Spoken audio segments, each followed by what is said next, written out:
Gossaigaon বাবুবিল railway gate সুৰংগ পথ নিৰ্মাণত ব্যাপক অনিয়মৰ অভিযোগ উঠিছে। ঠিকানাৰে নিম্নমানৰ কাম কৰাৰ বাবে স্থানীয় ৰাইজে কাম বন্ধ কৰি দিয়ে। ৰাইজে ক্ষোভ প্ৰকাশ কৰি কয়, গোসাইগাঁও আৰু পৰ্বতজোৰা দুখন মহকুমাৰ গোসাইগাঁও চহৰৰ সংযোগী একমাত্ৰ এইটো পথ। বৃহত্তৰ অঞ্চলৰ ৰাইজে এইখন ৰেল গেটেৰে পাৰাপাৰ হৈ আহিছে। বাৰিষা অহাৰ আগতে পানী জমা হৈছে। বাৰিষা কালত পানীৰে এই পথটো সম্পূৰ্ণৰূপে ভৰি পৰিব আৰু যাতায়াত বন্ধ হৈ পৰিব। ৰাইজে উক্ত কামৰ ক্ষেত্ৰত শাসকীয় জনপ্ৰতিনিধিক হস্তক্ষেপ বিচাৰে আৰু বিভাগীয় কৰ্তৃপক্ষক কাম ভালকৈ কৰিবলৈ দাবী জনাইছে। অন্যথা কাম কৰিবলৈ দিয়া নহ'ব বুলিও হুংকাৰ প্ৰদান কৰিছে ৰাইজে। হয়, মানে বিৰাট দুখৰ বিষয় আমাৰ এইখন বাবুবিল গাঁৱত একচুৱেলি গোসাইগাঁও চাব ডিভিশ্যনৰ পৰা একদম আৰু এটা চাব ডিভিশ্যনৰ কানেক্টিভিটি যিটো পৰ্বতজোৰা কয়, দুটা চাব ডিভিশ্যনৰ কানেক্টিভিটিৰ এটা ৰেল গেট য'ত বৃহৎ পৰিমাণৰ এটা গেডাৰিং হয়, ৰোড কানেক্টিভিটি, বৃহৎ ৰোড কানেক্টিভিটি, তাতে একচুৱেলি অভাৰব্ৰিজ হ'ব লাগিছিলে।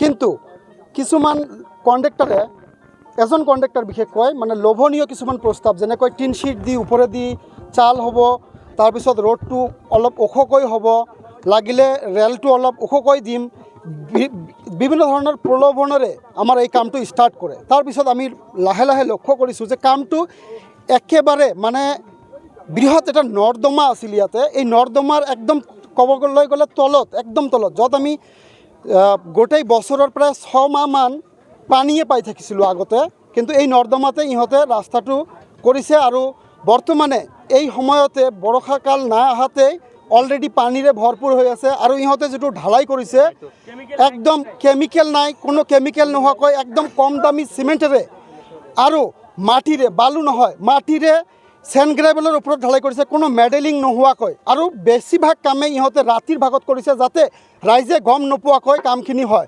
ৰাইজৰ চকুত ধূলা দি ইহঁতে কামখিনি সম্পূৰ্ণ কৰিবলৈ খুজিছে। আমি এই কামৰ তীব্ৰ বিৰোধিতা কৰিছোঁ। এই কাম যাতে কোনোতে হ'ব নোৱাৰে, তাৰ কাৰণে আমি ৰাইজ একগোট হৈছোঁ। আমি কাম কৰিব নিদিওঁ, এইখিনিয়ে মোৰ বক্তব্য। হয়, আমি একদম গোসাইগাঁৱৰ একদম নিয়াৰেষ্ট, কিন্তু এইটো যদি আণ্ডাৰগ্ৰাউণ্ড হয়, এই আণ্ডাৰগ্ৰাউণ্ডৰ ফলত আমি গোসাইগাঁৱৰ পৰা বহুত দূৰত পিছ পৰি থাকিম। এইটো কাৰণে আমি বহুত দুখিত। আৰু কলেজখন আমাৰ একেবাৰে প্ৰায় আধা কিলোমিটাৰো কৈ কম, 100-150 মিটাৰমান হ'ব। আৰু এই পথ আমাৰ যাবলৈ হ'লে একদম হাকমা গেট হৈ প্ৰায় 5 কিলোমিটাৰ ঘূৰি যাব লগা হ'ব বাৰিষাৰ দিনত। আৰু এতিয়াৰ দিনৰ পৰাই ষ্টাৰ্ট হৈছে পানী হোৱা, তাৰ কাৰণে আমি বহুত পিছ পৰি থাকিম। বিচাৰিছোঁ হয় ইয়াতে ফ্লাইঅভাৰ হ'ব লাগে, আৰু নহ'লে যিটো ইহঁতে প্ৰতিশ্ৰুতি দিছিল টিন শ্বীট দি ওপৰেদি চাল আৰু ৰেল লাইনটো অলপ উচাকৈ দি মানে যাতায়াতটো অলপ ওখ ঠাইৰে হ'ব, এইটো হ'ব লাগে। তেতিয়াহ'লে আমি ৰাইজ সন্তুষ্ট হ'ম। কণ্ডাক্টৰজনে সঠিক নাজানো। নমস্কাৰ, মই বাবুবিল গাঁৱৰে বাসিন্দা। তো আজি আমাৰ এইটো ৰাস্তা দি আজি 10-15খন গাঁৱৰ মানুহ, এইটো কলেজ আমাৰ সন্মুখত, এইটো কামটো আমাৰ ফ্লাইঅভাৰ হ'ব লাগিছিল। আমি যেতিয়া ফ্লাইঅভাৰ কামটো চেংচন হৈছে আমি গম নাপাওঁ।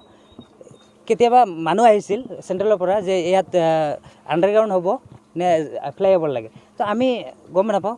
কোনে বা কৈছিল যে আমাক আণ্ডাৰগ্ৰাউণ্ড দিলে হ'ব। তো এতিয়া আমাৰ কলেজখন সন্মুখত, তো ঠিক আছে আমি মানিলোঁ যে ফ্লাইঅভাৰ বাদ দি কিনে এইটো চেংচন হৈছে, হওক যদি কামটো ভাল হয়। তো আমাৰ গাঁৱৰ মানুহো আছে ইয়াতে জড়িত হৈ কামত, তো আমি সেইটো কাৰণে আমি একো কৰা নাই। তো আজি কালি এবাৰ ঢালাই কৰিছিল, তো মাটি চাটি দি কেনে ঢালাই কৰিছে, আৰু তলত আপোনাৰ চেণ্ড গ্ৰেভেল দি কেনে ঢালাই কৰিছে, কোনো মেডেলিং নাই। সেইটো কাৰণে সেইদিনা কালি নে পৰহি মানে ঢালাইখন ভাঙি পেলাই দিছে। আকৌ সেইবিলাক ঢালাইয়ে উঠাই কেনে ঢালাই আজি দি আছে ইয়াতে। তো সেইটো কাৰণে আমাৰ গাঁৱৰ মানুহখিনি আহি কামটো বন্ধ কৰি দিয়া হ'ল। আৰু কণ্ট্ৰেক্টৰ ইয়াত নাথাকে, আমি দেখাই নাপাওঁ কণ্ট্ৰেক্টৰ। কামটোতো আপোনাৰ একদম এটা ভাল হোৱা নাই। এতিয়া আপোনাৰ চেণ্ড গ্ৰেভেল আৰু মাটি চাটি পেলাই কেনে ৰোলাৰো মাৰা নাই, মেডেলিঙো নাই। 8 ইঞ্চি ঢালাই আছিল, এইটো 6 ইঞ্চি দি আছে।